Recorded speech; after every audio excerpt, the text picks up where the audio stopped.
1, 2. Good evening, everyone. Thanks for coming along. We hear mythical stories of Fred P. locking himself away for weeks on end, surrounded by drives and drives, also almost like a musical tale, mythical tale. This is not someone who seeks accolades or attention, but as a true source of channeled music, a creative warrior, an artist, carving his own lane over 3 decades within an industry heavily dependent on following trends, creating superstars, and lacking diversity. It's no easy feat. It takes a mental stamina, resilience, and a rare belief in oneself. The result is that he has become arguably one of the most prolific electronic producers with 7 solid albums, always pushing the boundaries both musically and visually, challenging the musical status quo with his inspiring compositions. His output is a statement of his essence as a creative being. Let's give a big warm welcome to Fred P.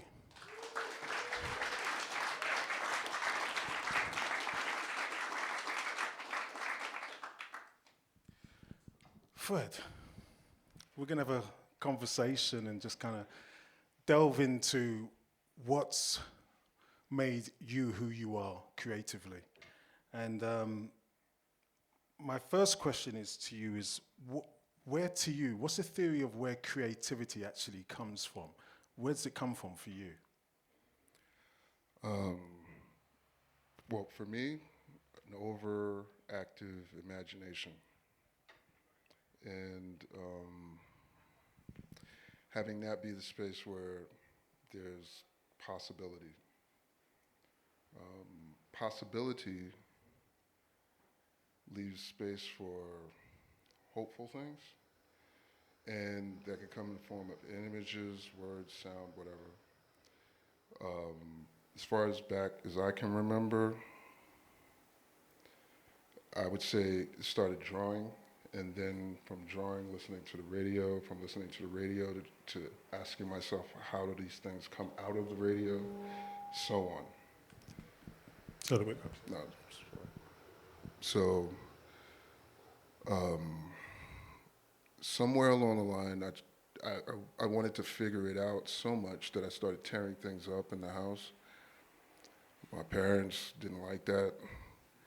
Was that your first creative spark, like with art? Well, definitely destructive. But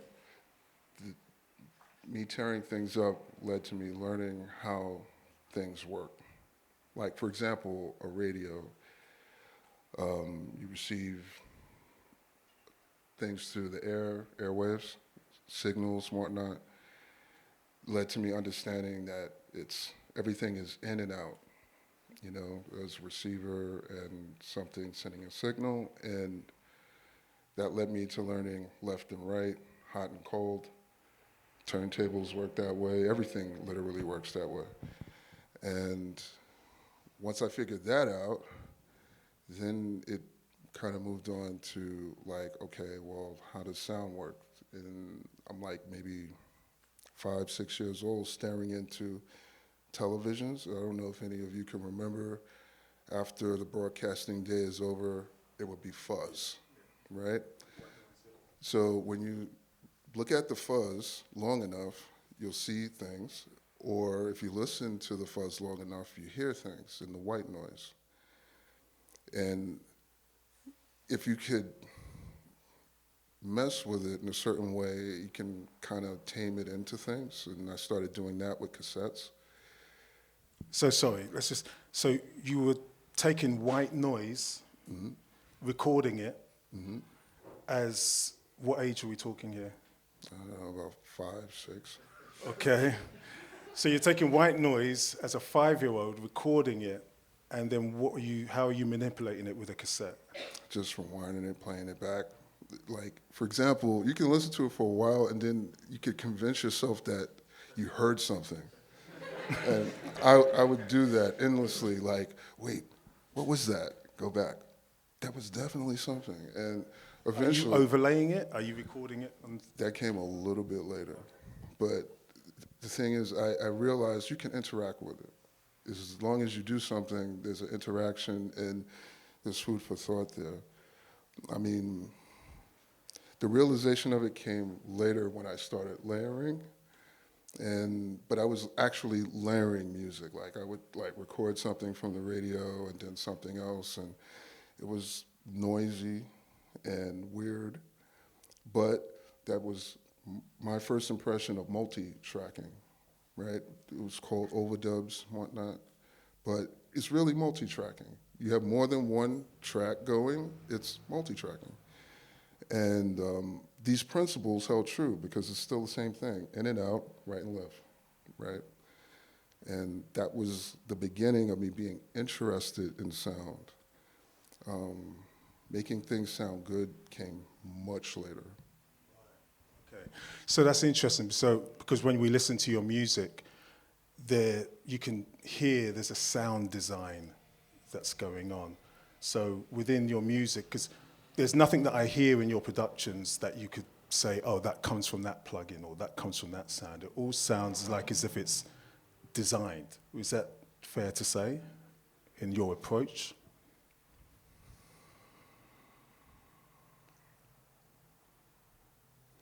I wouldn't say it was something that was intentional. I think it happened naturally based on those early experiences.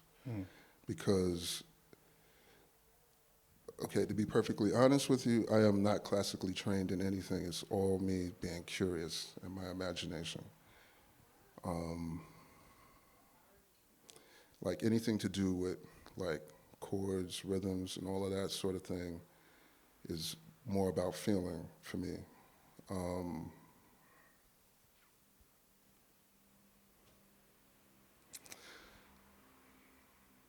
Especially from my earlier years. Like my mother used to sing to me as a baby. She played Johnny Mathis, The Sound of Christmas in the Summertime, simply because she loved the way his voice sounds, singing those songs. I heard those songs. I remember those notes, how they sound, how they made me feel. That carried over into everything else. So what would be considered sound design, as you would describe it, would be just basically the feelings that I want to project. The feeling. And how do I arrive at it with whatever I'm using sounds that way. Right. So what was the first piece of equipment that you had that you really started to help you hone your craft? Or what was your first piece of equipment? Serious piece of equipment, I would say, is a Korg 01W. It has a 16-track sequencer, so you can like layer stuff and pianos and strings and bass and whatnot, and an Akai S950 sampler. At that time, even though some of the tracks I was learning how to use the equipment with were like house tracks, but I was doing hip hop production at that time. I think I pretty much got an understanding of like how that stuff worked from, again, in and out, left, right, so on, because everything literally works like that, like a tape machine. Everything works like that to this day. And it was relatively easy to make the gear work, but like, you know, not knowing theory, yeah, it take a while to like, you know, get it to make sense. But once you get it to make sense and it's relative to folks, then I don't know. I guess I started to believe in what I was doing because it's like, okay, people like this. They understand these thoughts, and I should go further into it. And I didn't look back. I mean, I did quit a few times, but I still kept the same philosophy. Right. And you mentioned that you started off, you started with hip hop as your production. Can you tell us a bit about that? Yeah. So myself and my cousin, who was my partner at the time, we saw an ad. He saw an ad in the Village Voice, which is a New York paper. It's like a community paper. And he calls me up and he goes, "There's a studio giving out free studio time, and you can make a demo there and this, that, and the other thing." It was like a talent trap, really, but we took advantage because it was like studio time. So I had a Tascam Porter Studio. It's like a 4-track cassette multi-track. And we made a little demo and we went over there. And they liked what we were doing. And we started to get studio time at this place. And that's when I got to learn about boards and how to actually make things sound good from the engineering perspective. Because through this experience, I met my mentor, who I'd stayed with for about 4 years, learning under him how to actually make things sound good, to not make people go deaf or pierce holes in their eardrums with high-pitched frequencies and stuff like that, which kind of shaped me to what I'm doing now. And what age are we talking here when you was going through this? Much later. I was probably around, dare I say, maybe about 20, 22. Okay, all right. I want to throw some words to you. So, failure. What does, if I say the word failure to you, what does that mean to your creative process? Education. Okay. Can you let me know a bit more in terms of how that education unfolds for you through failure? Well, I mean, you learn from every failure, and that's music, life, anything. If your mind is open to it, if you are about evolving, if you're serious about going from one place to another, you can't learn anything without it. Cool. And when we listen to your music, can you tell us a bit more about that production process of, like, from when you're in the studio? What's going through you? Do you already know what it is that you want to create, or are you in the studio and you're just letting it unfold as to where you would like it, or not like it to go? You're just going to let it come out of you, so to speak. Well, I don't ever know what it's going to be. What I do know is going to be an interaction. The thing is, I view music as a relationship. It's the earliest relationship I've ever had. It started when I was a child. So over time, when you start to understand what it is, for me, in my opinion, is when you start to understand what that relationship is, it's just a continuing conversation. It involves in how you speak, you know? For me, it started with the tapes and led to production and then eventually playing music for people. But the most important part is, like, just being open to it. So when I go to sit down to do anything, I don't intentionally say I'm gonna make this or that. I just start. And then whatever happens, happens. And either it's something that people will hear or it's not. It's really that simple. Right. Yeah, that's interesting, because of a lot of when we listen to your albums, it feels like a concept. And it's interesting that you've never even set out for it to be that way, and it unfolds in that way. It tells me, I don't tell it. You tell it, right, brilliant. And success, how would you define success for you? What does success mean for you as a producer? Success to me is freedom to be myself, period. That's the hardest thing to do. And there is, like, for example, and this is like, I mean, I have tried to, like, do things that are outside of my nature musically, and it's impossible. It's like trying to eat your own hand. It just doesn't work, you know? So my purpose is to, like, express this point of view. That's it. And follow it. So would you say when you're in that process, does doubt ever have anything to play? Does do you have a critical voice at all, or does that doesn't have a place in any of your creative processes? Nah, it's not really like that. I mean, the thing is, the only critical thing I would say about anything I'm doing is like not making anybody go deaf. You know? I mean, you get behind the decks, you're in charge of so many amps and watts and whatnot, and it's a very, very, I mean, it's a powerful position to be in because you could literally give someone a heart attack if you wanted to, you know? So it's like, with that type of power, you're able to touch people in a very intimate way. So whatever I make or play should be to their betterment.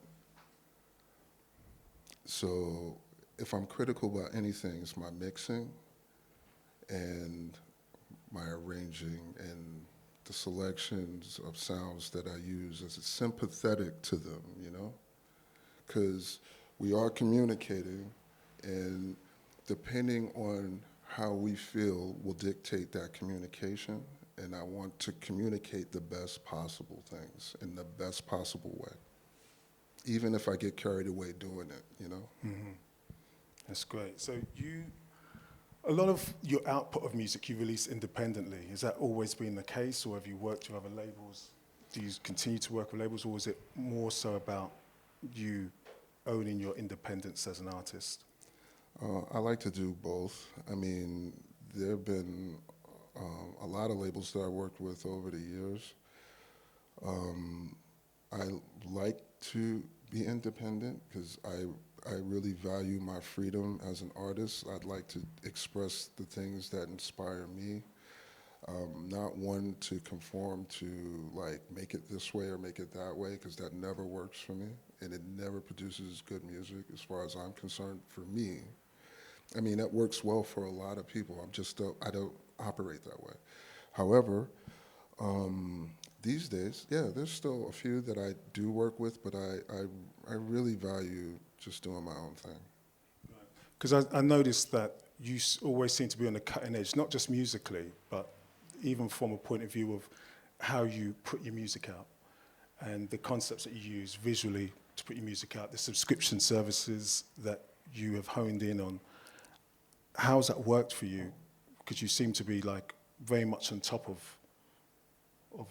how you're releasing music through Bandcamp and so on. How does it work out for you? Okay, even though I'm part of the bridge community, which is people that were born in the 20th century, we are in the 21st century. Totally different way of looking at anything. So I've had to shed a lot of the 20th century mindset and stay present with how we communicate, how we consume, because I'm still a fan of the music and I consume as well. And what does that mean from generation to generation? You know, like people from my generation will buy vinyl. People from my generation will buy, or our generation will buy vinyl. They'll collect memorabilia, so on. Then the following generation, maybe a little less, they're more into streaming, download, CD. And then the next generation, streaming completely. And then so on. It just continues. And it will continue to evolve as technology redefines how we interact with one another. And I stay very present with that, because anyone who's listening to anyone is carrying on a conversation. That conversation has to have continuity for it to be relevant.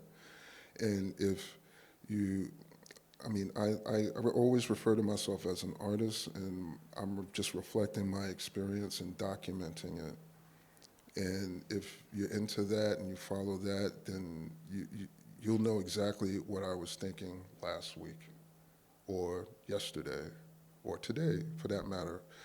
And it's interesting because if you are looking to gain any perspective, which perspective is literally everything, if you're looking to gain more of that, and someone who's out there kind of searching just as much as the next person, then that would be valuable. So when I did Private Society on Bandcamp, it was a reaction to the lockdowns. There was no parties, there was no stores, there was nothing. And I'm like, just last week, before it happened, I was in Tokyo, and now there's no access to nothing. I mean, people were expecting to see me that following week. And I'm like, how do I communicate with them? You know, and I mean, it led me down the road to try to find a solution, but a solution that is personal and that can have continuity and just keep the conversation going, because, you know, we all need each other. The creator needs an audience, and the audience needs a creator, and out of that audience comes other creators and so on. And I take it as a responsibility, so that's how that happened. So, I mean, we were speaking earlier, and we both mentioned how it feels like very much an exciting time in the music playing field. And how does that feel for you when you say it's exciting? What's exciting about what's happening now with the music industry for you? Well, there are more people playing than ever, and they're playing different things I've never heard before, and that's exciting. There are people producing things I've never heard, forms I've never heard before. Just off the top of my head, there's Koreatown Acid. I saw her live in her hometown, and she's doing a form I've never heard before, totally different. And I mean, even though it might appear challenging, it's super exciting, you know, and I'm really looking forward to what transpires for her, because she's doing something brand new.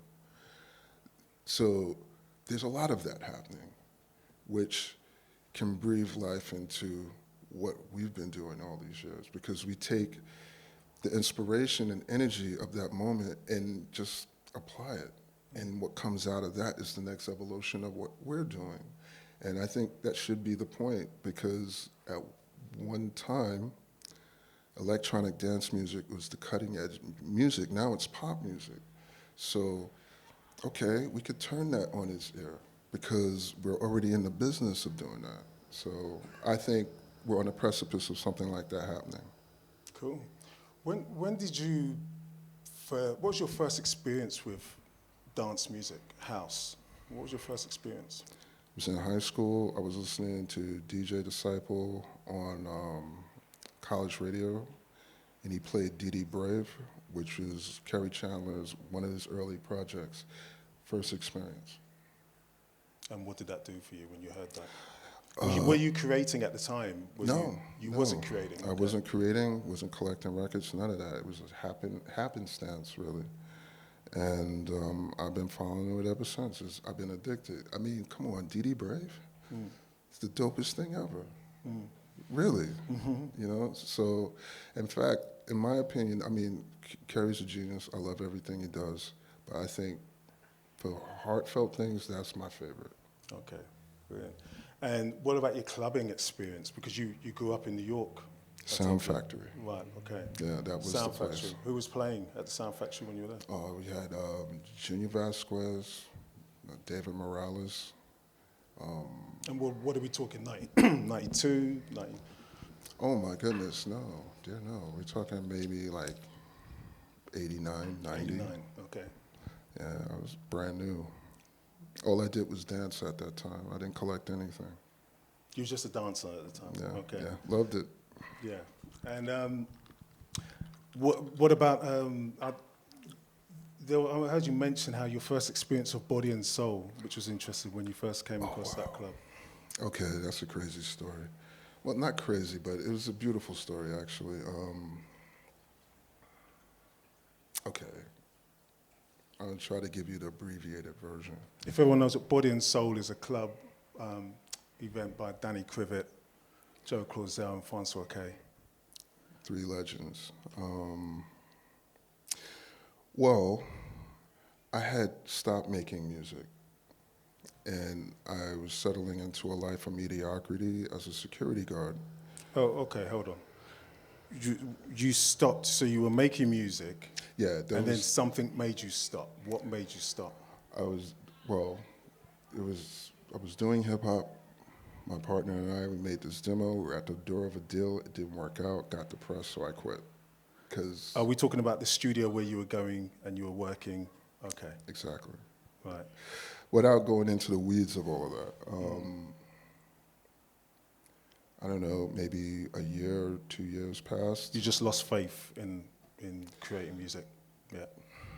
I thought everything was like that. So if that's the way the business is, I don't want anything to do with it. And 2 years went by.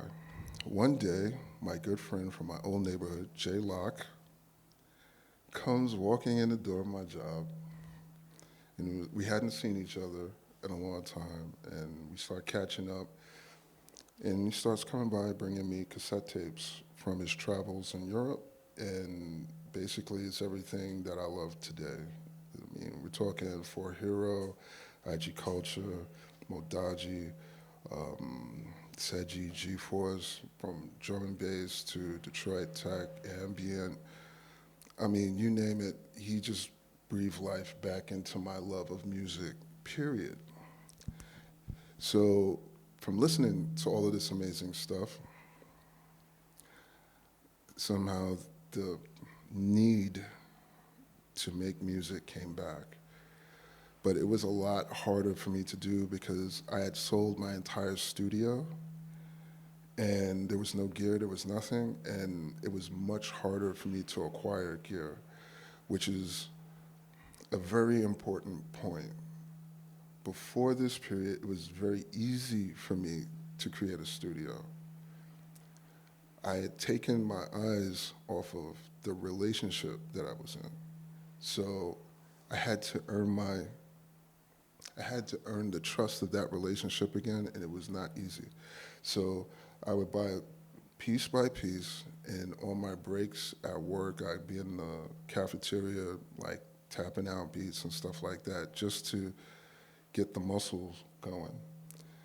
And I don't know, it's maybe about a year of that, but I would give him my demos to listen to. And I'm like, okay, what does this sound like? Does this make sense to you? Because I was really out there. Like, if you think I'm out there now, I was way out there. And he would be very honest. He would be like, this is crap. What is this? This is nonsense. And eventually, it got to a point where a few things started to make sense. And he was like, okay, I like this. And I didn't realize he was like listening to this stuff all the time, to one point where he was on the train listening to something in particular, and he was really like rocking to it. And he caught the attention of Curvin Mark, who was like, hey, what are you listening to? Because he was really going for it on the train. And he let him listen to it, and he was like, this is dope. Who made this? And this is how I know Jay's my friend, because he could have easily said, I made this. But nah, he's like, my man Fred made this. And Kevin was like, well, give him my card. So he does. I call, and he's like, hey, man, I want you to come to this party.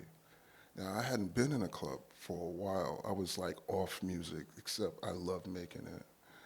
But I went because he was nice enough to actually invite me, and he had listened to the music. Maybe there's something I can learn, so I go. I turn up at Vinyl Sunday afternoon, which worked out for me. That meant I can go to work the next day, which was cool. And he invited me into the booth. And there was like a chair there, and he was like, go ahead, have a seat, relax, it's gonna be nice. I'm like, okay. In walks Francois K. Now, I didn't know what Francois K looked like, but I know his name because my parents played his records. I love all his records that he worked on, you know? I didn't know it was him, though. And then another guy walks in, Danny Cribbett. No knowledge of nothing, okay? I'm oblivious. And Kervin was filling in for Joe Clasell, who another person I'd never seen before. right? Long story short, I had my mind blown because I saw Francois do something that I have never seen since. My man, and this is a testament to dedication and love of one's craft, which I respect highly. I saw him remix with 2 white labels and the early CDJ, which is the size of a suitcase, on 2 techniques just using start and stop. I don't think anybody can do that today. And I watched him do it like he was, just turning the page, whatever. And it was the most beautiful thing ever. That's when I realized, no, these people love what they do. Same way I love what I do. So I was in the right place. And I had my mind blown. The music was beautiful. I'd never had an experience like that before. So yeah, that was my experience with Body and Soul and how I ended up going to that party. And then you went straight back home and started producing. Absolutely. Yeah. And what was your equipment at this time? So you're rebuilding your studio now. Oh, You sold the 950. You sold the Cool Go one.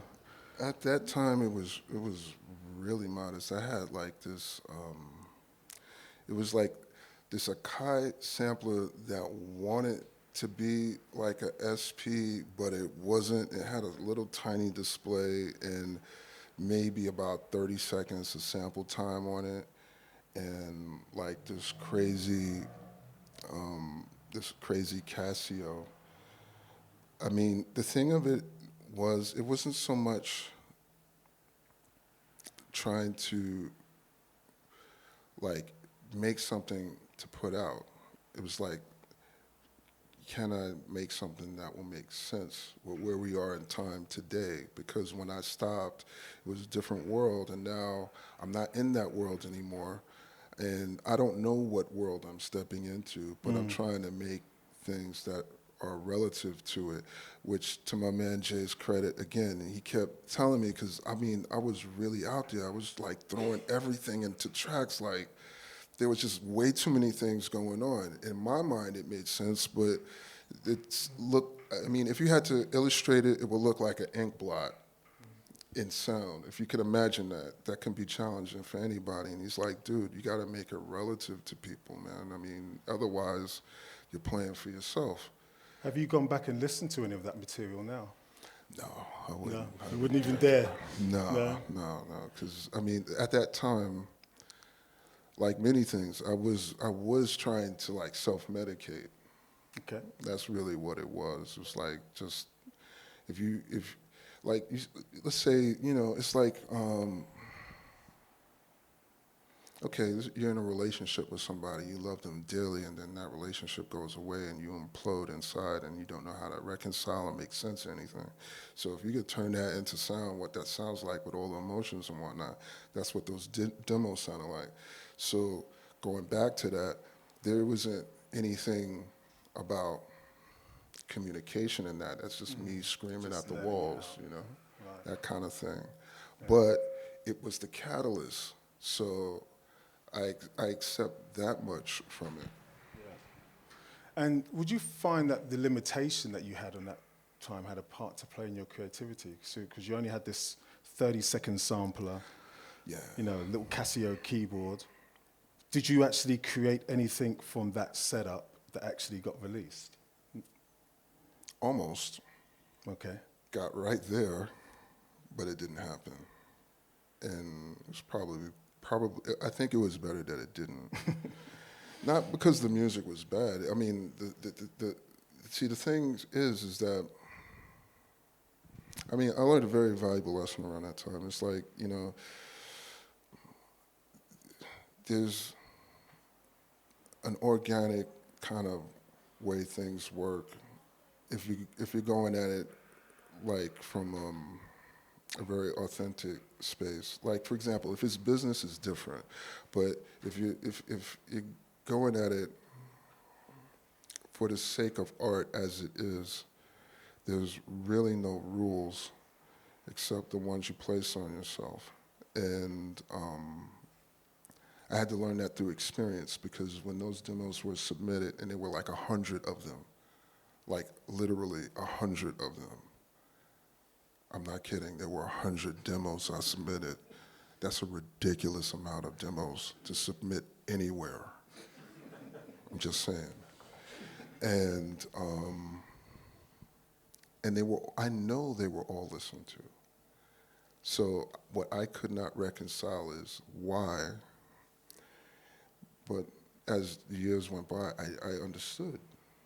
I mean, okay, for one, they were a few years out of anybody figuring out what that sound was, because like Broken Beat hadn't touched the US, but that's what I was doing.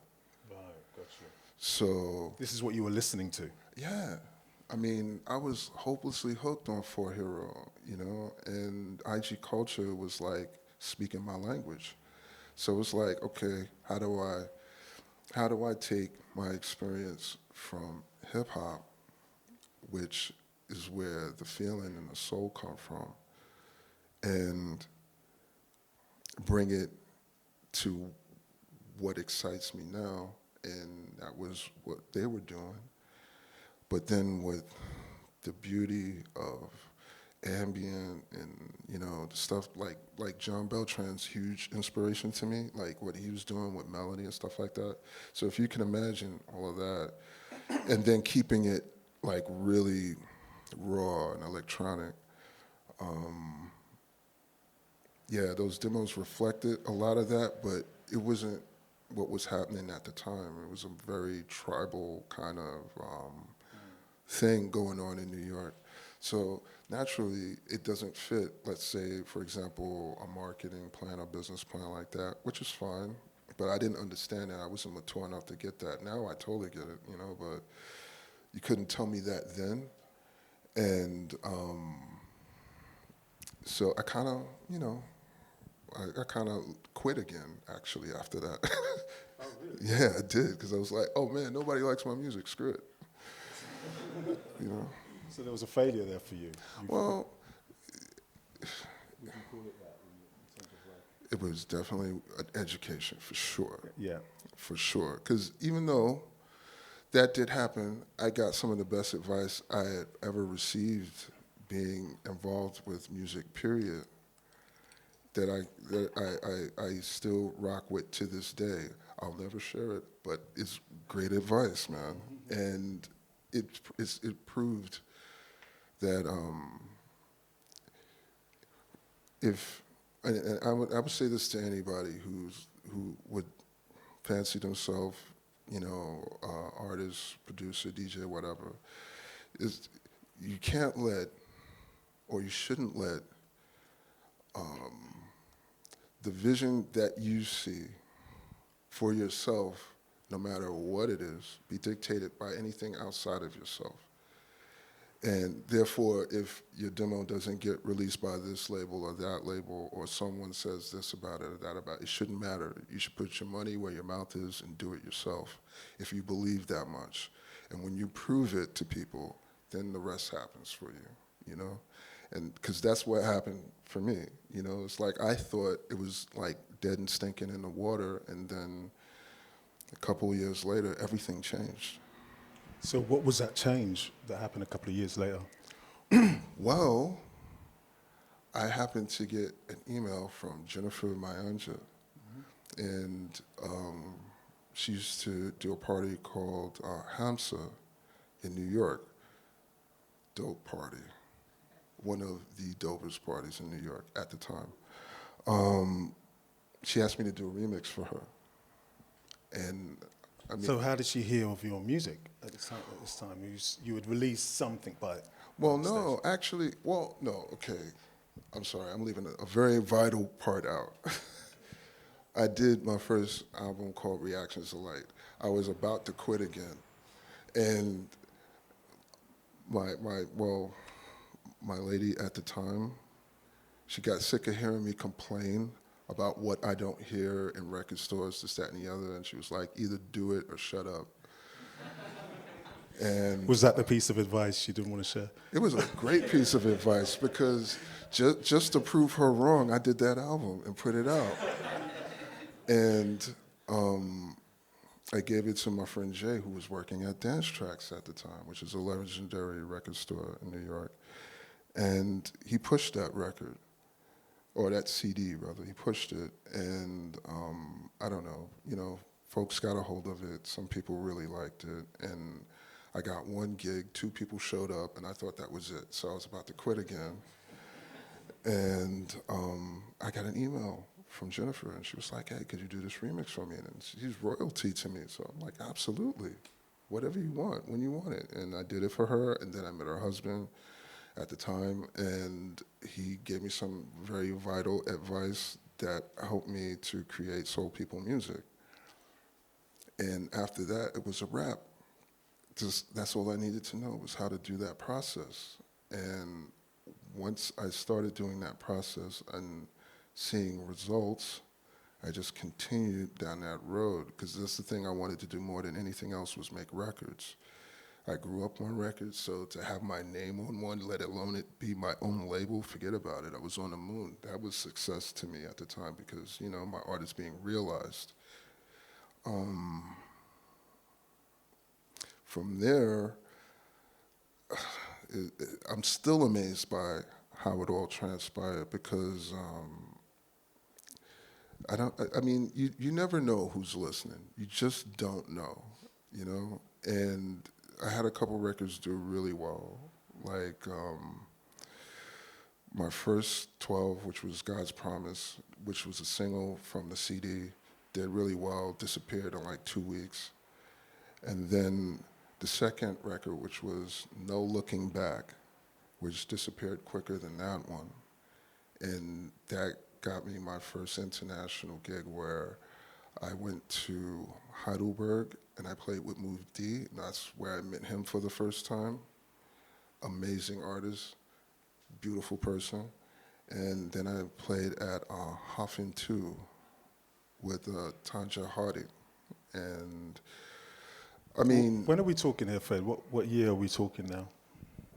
Wow, we're talking about 2008. Okay.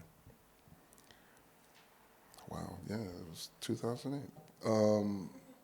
Those first 2 records did great. I did a third one.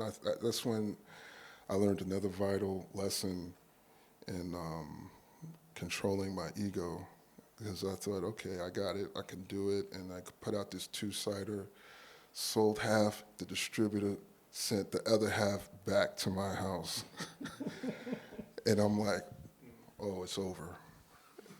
Were you ready to quit again? Well, I couldn't quit because I was already out there. Yeah. It's like, okay, maybe I could quit if I can get rid of these records, but those things sat there for months, and I was like mortified. And then my personal life started to implode. And I mean, with all of these things happening simultaneously, led me down a particular road that I think was the turning point for me as a human being and as an artist. Because at this point, without getting into the weeds of it, I'm like sober 3 weeks, and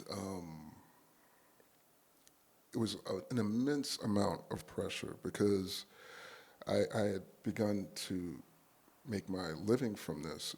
So yeah, those like 250 records was like staring at me, and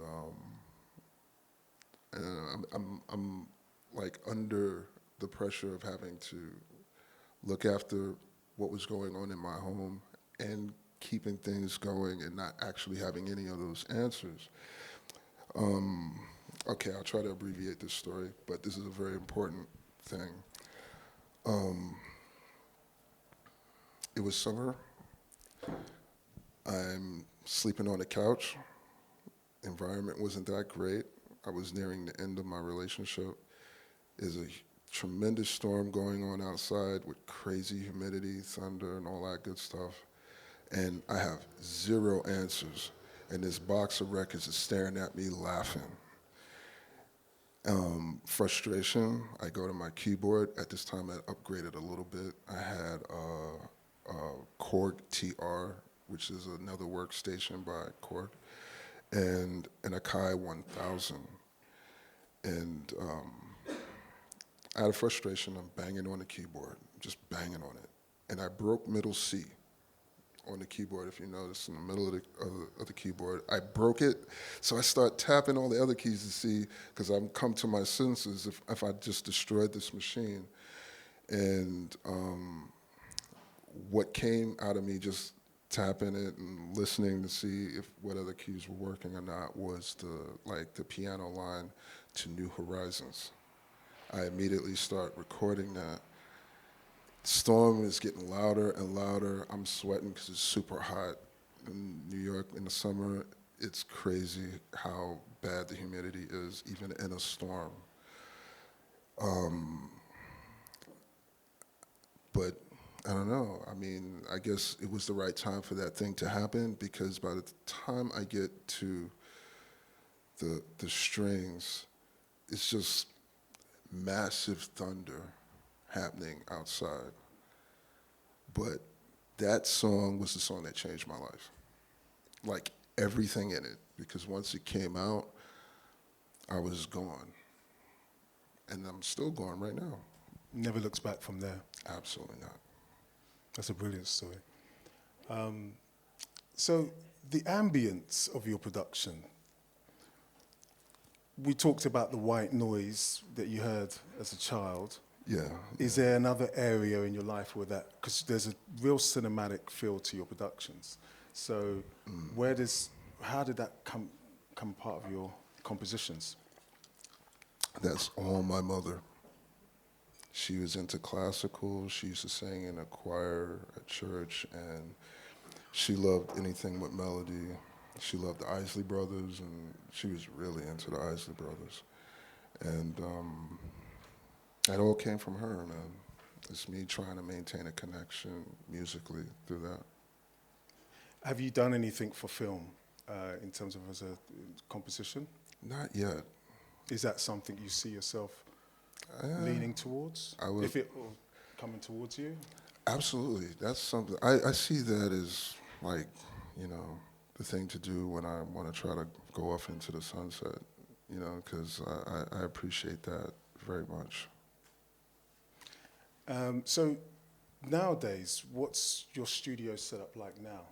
Is it working within the box, or do you have a lot of outboard gear? How do you what's your modality now?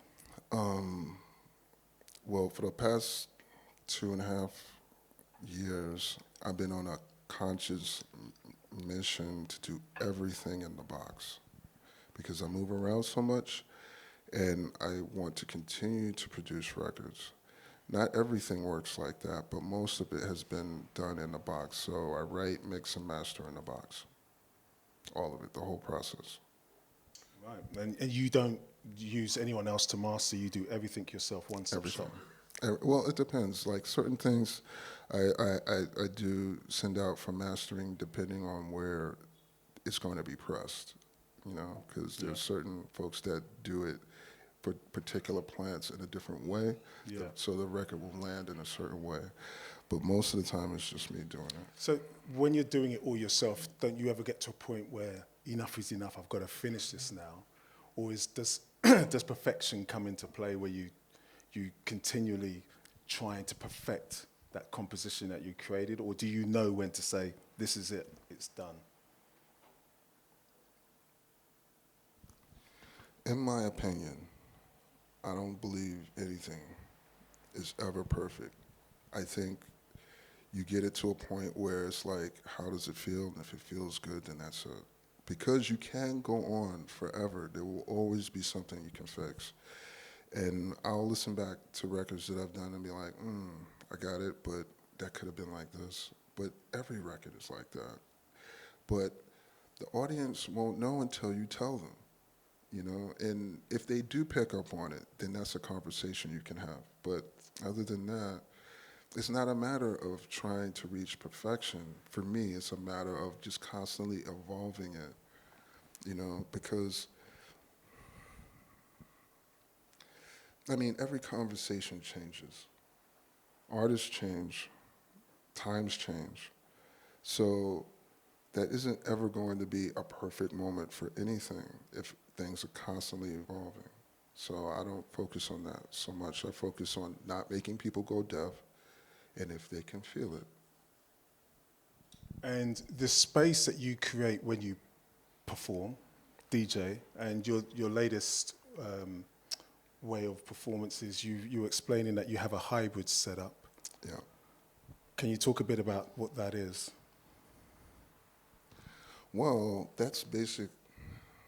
Okay, well, the idea is to eventually perform live with gear without a computer. I mean, make it in front of you. Is that what you're doing now? Are you performing now without a computer or with Yes. drum machines? Yes. Is that what we're expecting on Friday? Yes. So when you say without a computer, so nothing is prepared? Well, there's a framework, but how it's expressed, what happens in it, is for the room. However it happens. Yeah, man, it's like you go hear a trio jam, man. That's what that's about. It should be about that. Beautiful. You know, and if you don't attack it that way, then AI's got you. You know what I'm saying? Yeah. And I'm looking at it like this is communication between human beings. I mean, we can't hide behind preconceived anything anymore. We have to really do this thing. And I'm all about that. How sacred is that space to you, that dance floor space? What does it mean for you? Everything. Because, I mean, to me, you go into a club as a celebration of your life and time, which is the most valuable thing. So if you're going to share that with me, I'm going to share everything with you. So yeah, that makes it all go round. I mean, otherwise we could all stay home and do it for ourselves, you know? So outside of music, who is Fred P? Very quiet dude, likes to stare at the sky and look for real clouds. And I like to watch ducks. You know, I mean, you strike me as someone who's always picking up inspiration from wherever you see it, right? well, that's where it comes from. Like, I go somewhere and I sit down, man, because I travel so much that I don't, I mean, okay, I love it all because it's an ever-evolving thing, but you don't want to, like, stay in the space of not taking a moment and recognizing why, and the why is life itself. I mean, the most valuable asset you have that's irreplaceable is your time. So how you use it, who you spend it with, very important. So when I have a moment to, like, maybe go to a beach, let the water run through my toes, it's a beautiful thing. Or sit in a park, or witness something amazing, or go to a museum, see some art. I mean, really simple, basic things make me happy. And that gives me inspiration to write. And then I can talk about the ugly things and try to transmute them into beautiful things. Beautiful. So Fred P today, looking at the young Fred P in front of the TV, analysing the white noise, what would you want to say to him, knowing that you know now? Believe in yourself, you got this, and maybe not submit so many demos. Thanks, Fred. No, thank you. We're going to take a break now, and then we're going to come back with some questions for Fred. Cool, so we're going to open the floor up now to some questions.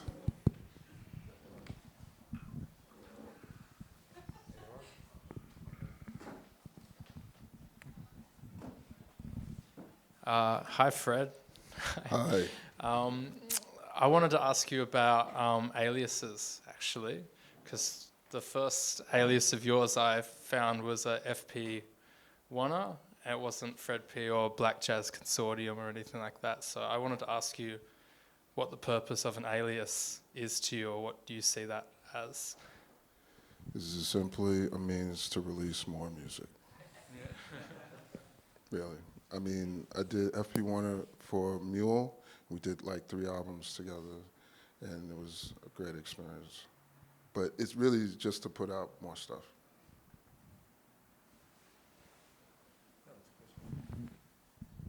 Fred, who are some of your favorite artists? Like ever? Yeah, like those, maybe artists you always go back to, you always draw inspiration from, you can listen to them over and over again, or recent artists. Miles Davis, Chick Corea, Jimi Hendrix.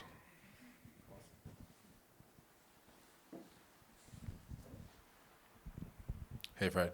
Hey, what's up?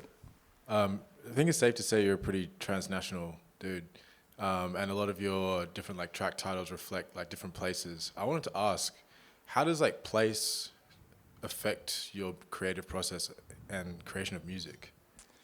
It's wherever place I'm in and what happens in that time. So let's say, for example, Sleepless in Shibuya was really because I was sleepless in Shibuya. That's really what it is. So if I'm being true to myself, I'm documenting what's going on. That's how that turns out. So you say that when you're creating music, you're journaling. Yeah. Well, okay. Sidebar.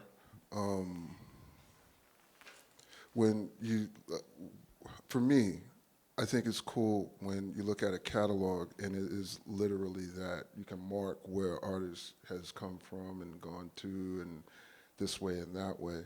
Because if you look at the titles to these songs, there's food for thought there. Like, you don't even have to hear a word I say. Just look at the titles, and then you can go down your own rabbit hole with that. So, yeah. Just wondering, like, favorite synth or favorite drum machine, like something you really love using? Anyone, it doesn't matter. Seriously, man. I mean, the thing is, it's not the tools, it's what you put in it, you know? Hi. You were talking earlier about being sympathetic to the crowd and being sensitive to that communication. What sort of things are you using to know how the crowd's feeling, or sort of how does that direct you, the relationship with the crowd over how the night goes? Like how it happens? That yeah, process? like is it just a feeling, a vibe, or, what makes a dope party, I guess? Well, I mean, the thing is, like, the dope party part happens because of the people. That's not really me. That's the people dictating that. But, like, how to understand to be behind those decks and not make them run away comes from making them run away. Like, in the early years, I did that a few times. And I had to learn how to get out of the way of the music, because it's not me, it's the music that has its way. So I'm already a hypersensitive person, so it's easy to know, like, when I look out in the crowd, okay, I get it. And then it's like, okay, if I'm not speaking, like, if I'm not playing for myself, then it's, the music plays itself. But, I mean, it's something that you have to become very conscious of, and you have to train yourself into it. So when you want it, it's like that. But you don't get that without taking the ego and putting it somewhere else, So that's, at least that's how it occurs to me. So would you say that you need courage to be able to? No, you don't have to have courage. You just have to be willing. Like, you have to be willing. I mean, courage would indicate some form of something to have courage for, or be fearful of something. It's like fear can't have anything to do with it. It has to be taking the ego and saying, okay, you're for fight or flight. This is for us to commune. So if the ego isn't speaking, then the music can speak. That's simple. For me, though, I can't speak for anyone else's process. That's how it occurs to me. Hi, Fred. Thanks for taking the time this evening. Really appreciate it. So you live in Berlin currently, correct? Yep. Can you talk a little bit about why you made the move from New York to Berlin, and maybe a little bit about kind of cultural differences from a music perspective that you see there? No, actually, it was because of touring. Every time I would go to Europe, I would stay longer and longer and longer. And it got to a point where in 2012, it was like, okay, there's no point going back to America because they keep calling me back. So I just moved there. My life worked in that way where I could, and that's where I've been ever since. Hey, I was just wondering, you define success as, I guess, allowing yourself to be who you are, and you've also kind of explained that everything kind of works or is defined by going out and coming in. So I wanted to ask you, do you feel that being yourself is most in a state of putting out or receiving, and maybe an experience you can elaborate on that made you find the answer to that? Okay. Well, in terms of production, it would be the going out part. I mean, that side is completely, I would say, more personal and about sharing. I mean, okay. Because the thing evolves over time. In the very beginning, it's like you want to be understood. And then once you get that recognition, now you want to communicate. So then you have to have something to communicate about. And then whatever that thing is that you're communicating about, like the most personal things will probably be the things that most people resonate with, because we all are more alike than not. So then that part is relatively kind of set it and forget it once you start getting into that mode. It's like writing books or doing paintings. It's the same difference, right? As far as the other way, or the inverse of that, would be more to performing or DJing, because it's not about you at that point. It's about everyone else, and then you need to be able to quickly resonate with what's going on and then try to prescribe the best you can from there. Does that kind of? Yes, thank you. Sure.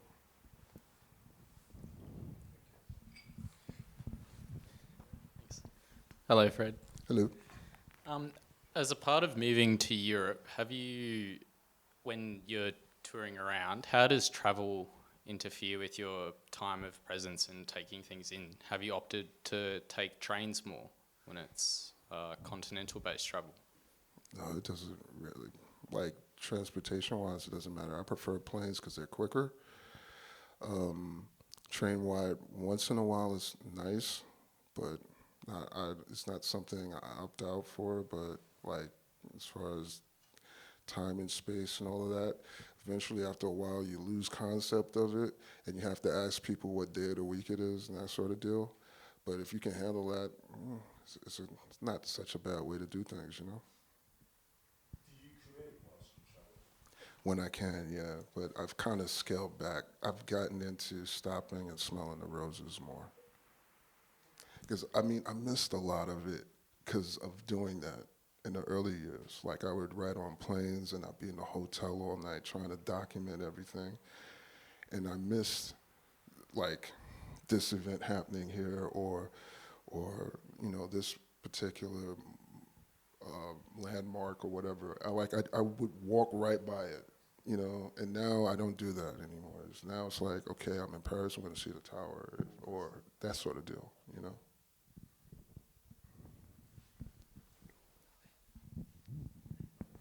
Hey, Hello. what were you listening to today or yesterday? Nothing. Do you go through like long periods where you don't listen to any other music? It's just what you're creating? This is fairly new, because I mean the thing is, yeah, I'm usually listening to music all the time, but now it's like I kind of want to like listen to podcasts and listen to people's point of view and educate myself to stuff. I mean, that's been my new passion, is like just shoving all kinds of information into my head, because you can wear it out if you're just constantly listening to music. You get burnt out, and then you don't want to hear anything. And I reached that point, and if I can have excitement about hearing people's voices, that's a very good thing. So that's what I've been into. So what's your podcast right now? Oh man, there's so many. I'm really digging Joe Rogan, because Terrence Howard is like, talking some really interesting stuff, and I'm kind of into all of that. So yeah, Joe Rogan is cool, and well, I mean, besides that, it's like audiobooks. I'm really into audiobooks too. I mean, you figure if you could do it while you're on the move, it's even better. So that sort of deal. You were talking about burnt out. Have you experienced creator's block? Yeah, that happens a lot sometimes. Depends. Like I know I put pressure on myself to like complete things, and not everything works like that. Sometimes you can, let's say for example, write a paragraph, and that paragraph is great, but then the next paragraph has nothing to do with the previous one, and you try to rework and so on and so on. I've go through periods like that. How do you manage it? What do you do? Do you withdraw? Do you attack? What's your... I go to the movies. You go to the movies? Yep, I go to the movies. I go out to eat something. Or I go sit in the park. I do something completely opposite. I really try to distract myself from it, and then come back to it. And if it doesn't make sense when I come back to it, then it's not meant to happen right now, and I'll pick up somewhere else. And sometimes it does make sense. Sometimes it's like, oh, it's just this one little adjustment, and then it happens. But the best, and I think anyone would hope for, is to get it all in one go, which happens too. But I mean, if the valuable part about being independent is that there's no one over your shoulder saying, do it this way, that way. So you can have that freedom, and creative freedom is the best thing you can get, because some pieces might not, and I'm notorious for this, some people might be waiting a year to hear this completed thing. But let's say when it's announced, that thing happens, it doesn't land the way it's supposed to, but it lands properly a year later. It's meant for that time. So I like to operate like that, because the best things happen that way. For me, though, I wouldn't advise anyone on a schedule to do that at all.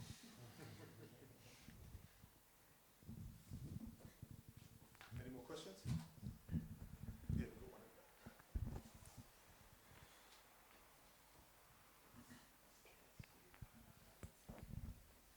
Hi, Fred. Hello. I was just curious, you've obviously played in many places throughout the world. If there was any cities or festivals that particularly have a special place in your heart, and in addition, what about kind of Australia or Melbourne particularly draws you here to bring your music? Oh, I love Australia, period. Melbourne is one of my favorite cities of all. Is Melbourne, Tokyo, Berlin, of course. Clubs like Panorama Bar is my favorite, because you can be as free as you want to be there and play anything, and the crowd will go with you. Same energy happens here, of course, in Sydney as well, depending on which party it is. Mad Racket's my favorite. I mean, these days, like post-lockdown, anywhere with a receptive crowd is my place to be, that I'm super happy and honored to be. Especially, for example, this particular gathering, I'm like hyper honored that you all took your time to come sit here and listen to me ramble. I'm super grateful for that because, you know, you made a very interesting point. If these stories aren't told, no one would know. And now all of you know. So, I mean, that's a lot. That's saying a lot, you know? So,